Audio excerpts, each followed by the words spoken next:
এ বন্ধু একটা টিয়া রে। হ্যাঁ টিয়া এই বলে রমজান মাসের দিন এই টিয়াটা লইবা? হ্যাঁ লই লে কি করবা এটা দে? আর ওটা মসজিদে দিয়ে দিমু। হ্যাঁ মসজিদে মসজিদে দিবা? হ্যাঁ টিয়াটা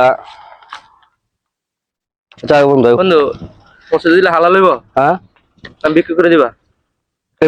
সামনে জুর একটা ভিক্ষুক পাই, তো ভিক্ষুককে দিলাম। আয় বন্ধু সামনে যাই। এলাকার জামাই? তোমরা এলাকার জামাই?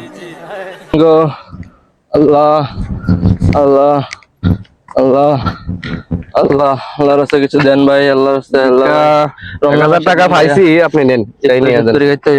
আলহামদুলিল্লাহ। আল্লাহ আপনার আল্লাহ হায়াত দেখ। বন্ধু ভালো হয়েছে? হালাল যায় না অঙ্গা লোক হোটেলে খাই গিয়ে 1000 টাকা এটা হালাল বানাইলাম। ওইটা হালাল হইছে।